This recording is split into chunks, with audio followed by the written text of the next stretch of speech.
आज तृतीय दिवस की वेला में आप सब आए हो। कितने दिन है गए? 3। बड़े खुशी से बोल रहे हो। बस हमारा 4 दिन की बात और बाकी बात तो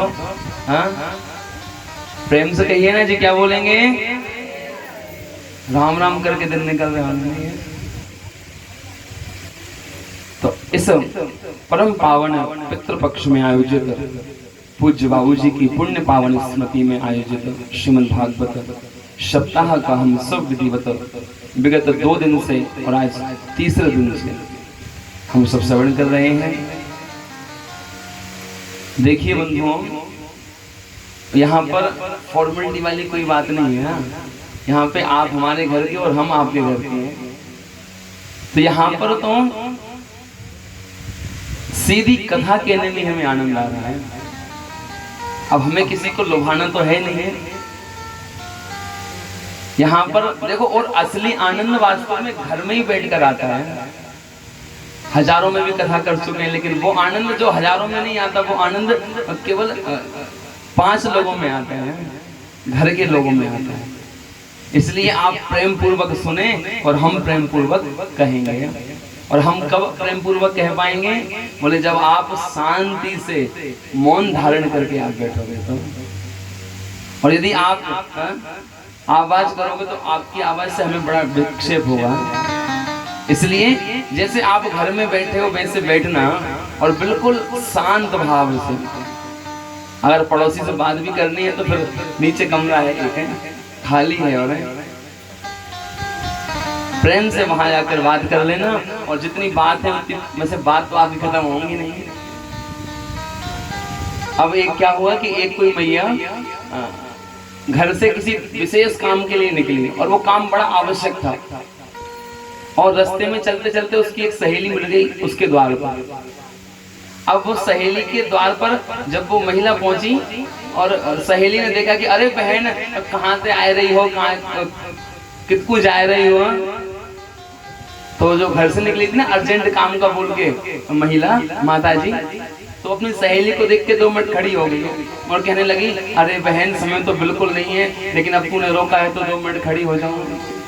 और वो 2 मिनट कब 2 घंटे में परिवर्तित हो गए पता ही नहीं चलो। और अंदर नहीं गई घर के, क्यों पता है? क्योंकि वो लेट हो रही थी। तो एक बार प्रेम से कहिए ना, ये क्या बोलेंगे? आप में से भी कुछ ऐसे होंगे, है कि नहीं? ये देखो हमारी पुरानी वाली टीम है। तो प्रेम पूर्वक भाव से एकाग्र मन से आप कथा का श्रवण करें। और बस 3 घंटे आपसे हम मिलेंगे। उसके बाद चाहे हम आपके घर आके आपकी रोटी बना देंगे, आप निश्चिंत रहना।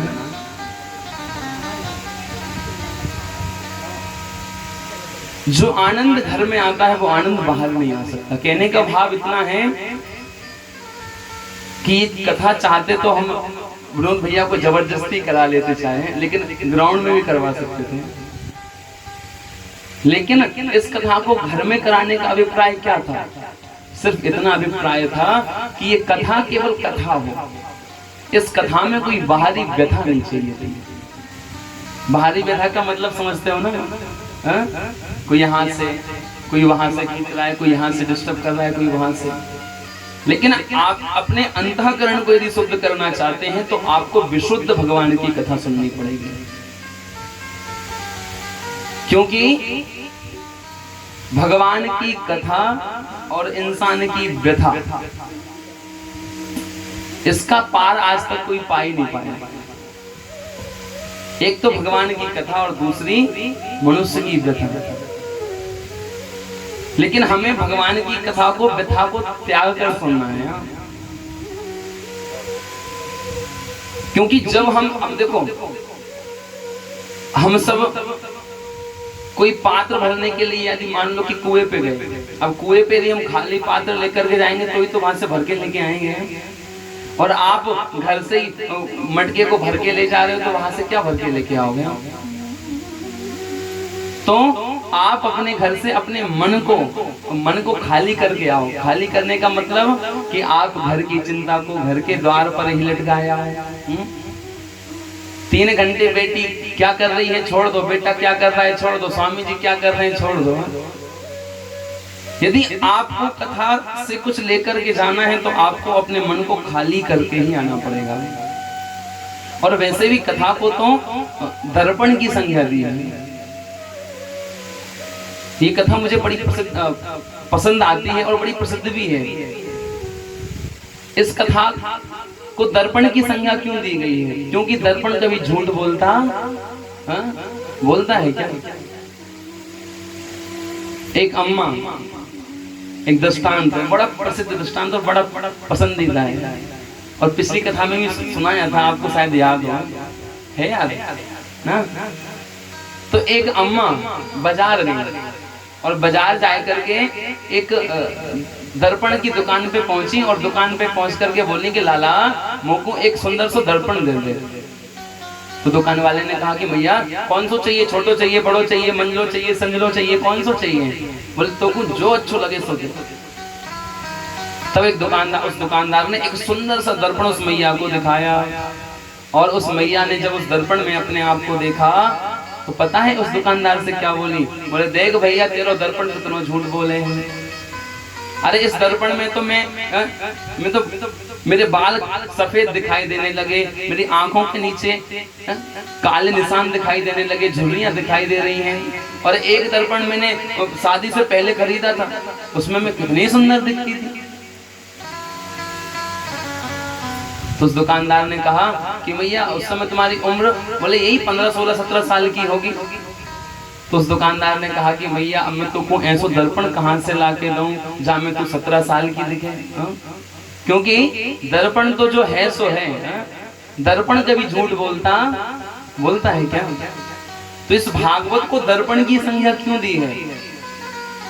क्योंकि इस भागवत रूपी दर्पण में, कथा के दर्पण में हम अपने चरित्र को देखें। भागवत में जो कथाएं आती हैं उन कथाओं से हम ये सीखें कि भगवान के भक्तों के चरित्र कैसे होते हैं और उन चरित्रों का ही दर्पण बनाकर हम अपने चरित्र को उसमें देखें कि भगवान के भक्तों के लक्षण कैसे होने चाहिए और हमारे लक्षण कैसे हैं, हमारा चरित्र कैसा है।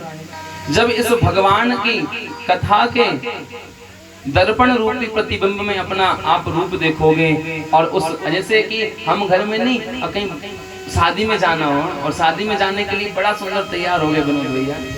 अब विनोद भैया तैयार तो हो गए, लेकिन अब तैयार होने के बाद में कहना एक बार दर्पण में चेहरा देख ले, कुछ कमी तो नहीं रह गई। अब दर्पण में चेहरा देखा तो अरे राम राम राम, वो आई लाइनर थोड़ा सा ज्यादा खिंच गया तो तुरंत रुमाल उठा करके, और नहीं देखते दर्पण तो ऐसे ही निकल जाते, फिर दुनिया हंसती कि देखो। तो दर्पण का काम क्या है कि आपकी गलतियों से आपको अवगत कराना। और हनुमान चालीसा हम नित्यपति पाठ करते हैं कि नहीं करते हैं? उसका प्रथम दोहा याद करो, श्री गुरु चरण सरोज रज निज मन मुकुर सुधार।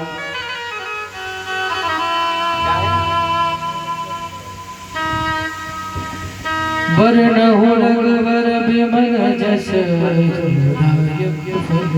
हम बोले ना थे लाला, हम जब बोल रहे थे कि आप गा दो तो प्रेम से कहिए, क्या बोलेंगे जी? श्री गुरु चरण सरोज रज निज मन मुकुर सुधार। ये जो मुकुर शब्द है इसका अर्थ क्या है? इस मुकुर शब्द का अर्थ है दर्पण, शीशा।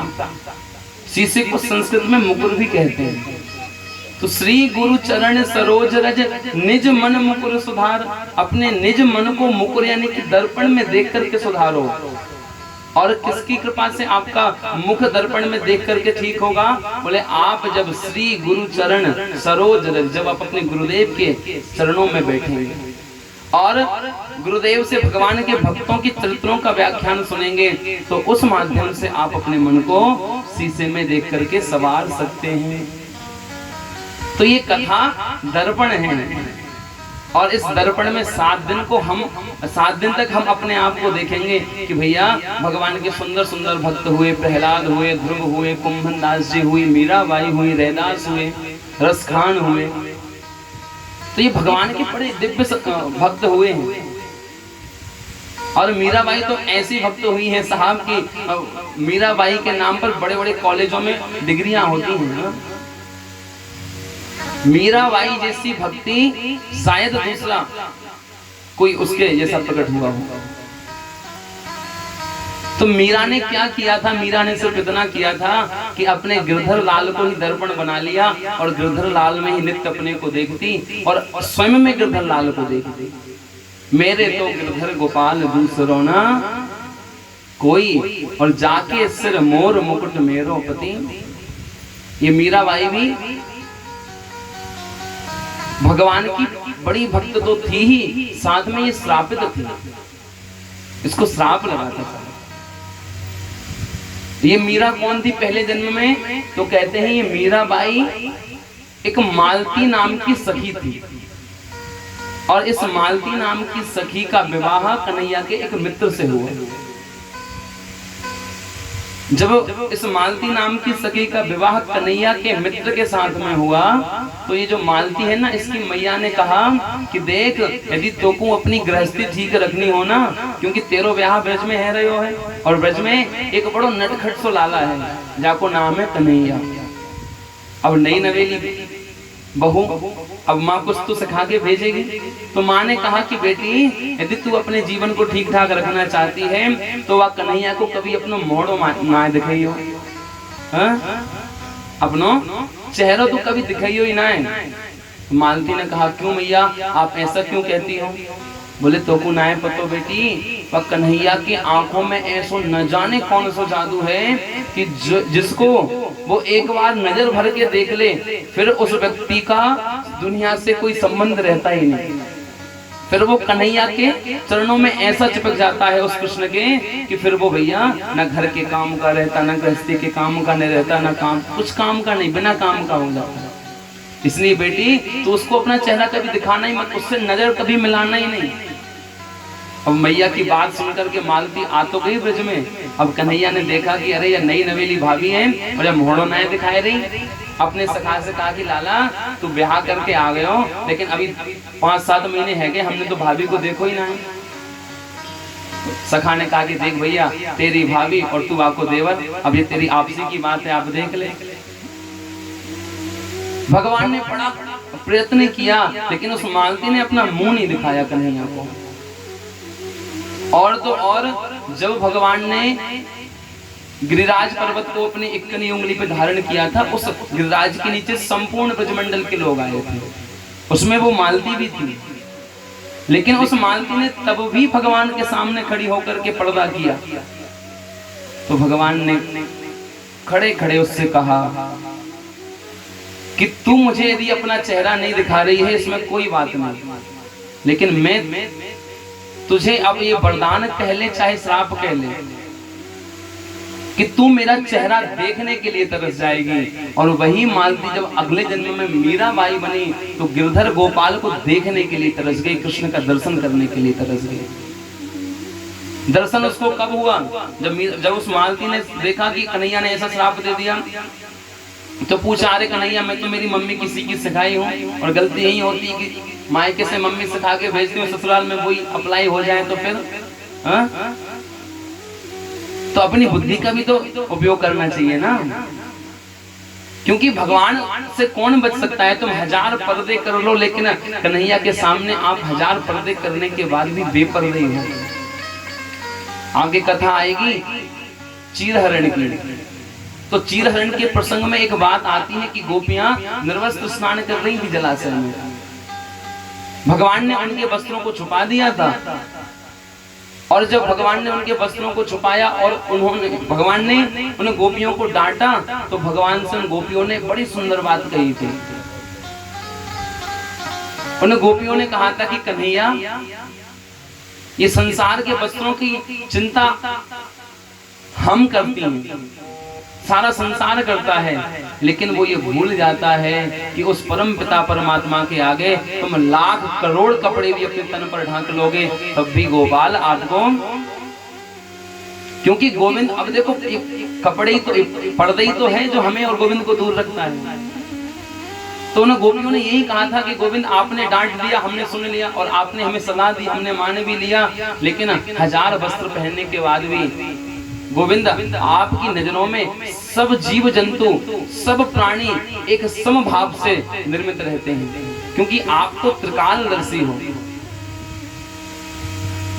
तो 1000 वस्त्र के बाद भी आप गोविंद, आप त्रिकालदर्शी हो, आपसे कोई नहीं बच सकता। लेकिन भगवान ने कहा था कि देवियों, ये बात नहीं है, बात सिर्फ इतनी सी है कि ये संसार है और संसार में कभी किसी का भरोसा नहीं किया जा सकता। अब देखो, कोई कोई लोग बोलते हैं कि भगवान ने ऐसा क्यों किया। अब ये कोई अच्छे व्यक्ति का लक्षण तो नहीं है कि कोई स्त्री स्नान कर रही है और जाकर के उसके वस्त्रों को छुपा दो। बड़े संसार के लोग हैं, बड़ी बड़ी बातें करते हैं। तो एक बात ध्यान रखना, जब भगवान ने चीर हरण किया था तब भगवान की उम्र 4.5 या 5 वर्ष की थी, और 4.5-5 वर्ष के बालक के मन में कभी काम का प्रवेश नहीं होता। वह स्त्री पुरुष के भेद को जानता ही नहीं। तो यहाँ पर इस बात का स्पष्टीकरण होता है कि उस समय वह जो लीला थी वो संसार के मनुष्यों की लीला नहीं थी, वो भगवान परमपिता परमात्मा की लीला थी। और हमारे गोविंद के बीच में एक पर्दा ही डला है। बड़े ध्यान से सुनना भैया, एक पर्दे की तो देर है। अब आप वहां बैठे हो, हम यहाँ बैठे हैं, विनोद भैया यहाँ पे एक पर्दा तान दो, तो क्या हम आपको दिखेंगे और हमें आप देखोगे? अरे बोलो ना, हाँ जी कि ना जी, दिखोगे। लेकिन आप भी वहीं रहोगे, हम भी वहीं रहेंगे, लेकिन दिखाई एक दूसरे को नहीं देंगे। तो इसी प्रकार मैं और मेरा यार एक ही बस्ती में बसते हैं। भगवान को आप कहाँ ढूंढोगे? भगवान को आप जहाँ ढूंढोगे, हो सकता है आप मंदिरों में ढूंढो तो भी भगवान ना मिले, आप तीर्थों में ढूंढो तो भी भगवान ना मिले। तो भगवान तो सदैव हमारे पास रहते हैं, बस हम में इतनी सी कमी है कि हमारे और गोविंद के बीच में जो माया का पर्दा पड़ा हुआ है, हम उस पर्दे को नहीं उठा पाते, क्योंकि मैं और मेरा यार एक ही बस्ती में बसते हैं। मैं और मेरा यार एक ही बस्ती में बसते हैं, लेकिन किस्मत का खेल देखो, दोनों मिलने को तरसते हैं। ध्रुव ने, अब प्रहलाद जी ने भगवान को खंबे से पकड़ कर लिया था, कहीं मंदिर में तो ढूंढने नहीं गए थे। तो भगवान को खंबे से प्रकट कैसे किया? तो कहते हैं कि प्रहलाद ने अपने और गोविंद के बीच में जो माया का पर्दा पड़ा हुआ था ना, उस पर्दे को हटा दिया था। और जिस दिन हम माया के पर्दे को हटा देंगे, उस दिन हमें गोविंद दिखाई दे जाएंगे। तो एक बार प्रेम से कह दो ना जी, क्या बोलेंगे?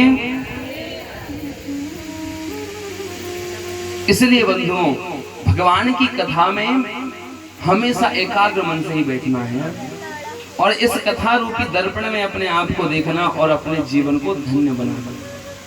और ऐसा भी नहीं कि हम 3 दिन से ये बात कंटिन्यू बोल रहे हैं, कि ऐसा भी नहीं कि आप आए और आए करके बैठे और झड़ा कर चल दिए। कुछ तो लेके जाना, लेते जाना रे हरि का नाम थोड़ा थोड़ा। तो बंधुओं, आइए हम सब कल के पावन प्रसंग पर लौटते हैं। और कल हमने कथा का श्रवण किया कि कैसे भगवान ने परीक्षित की उत्तरा के गर्भ में ही रक्षा करी और गोविंद संपूर्ण महाभारत की लीला करवा कर अपने धाम लौट गए। और उसके पश्चात में आइए हम हस्तिनापुर का दर्शन करें। यहाँ पर जिस बालक की रक्षा भगवान ने उत्तरा के गर्भ में की थी, वह बालक आज जन्म ले चुका है और उसका नाम परीक्षित रखा गया। ये परीक्षित पांडवों के वंश के हैं, आपको सबको पता है, लेकिन एक बार मैं फिर बता दूंगा। अभिमन्यु की पत्नी उत्तरा के पुत्र हैं परीक्षित।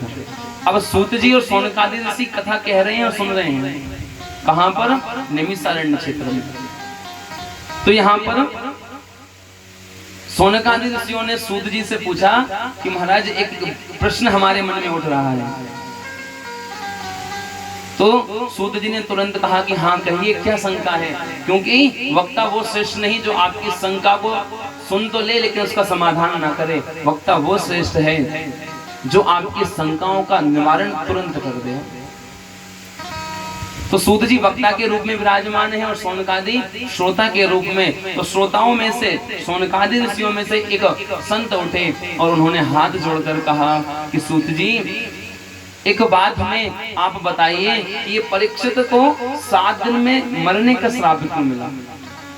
हमने सुना है कि सुखदेव स्वामी ने इनको भागवत का अमृत पिलाया, लेकिन वो जो लीला हुई वो कैसी हुई, क्यों हुई, आप उसका हमें श्रवण कराइए। तब यहाँ पर सूत जी शौनकादि ऋषियों से परीक्षित के जन्म की और उनके श्राप की कथा का श्रवण कराते हैं। बड़े ध्यान से सुनना भैया।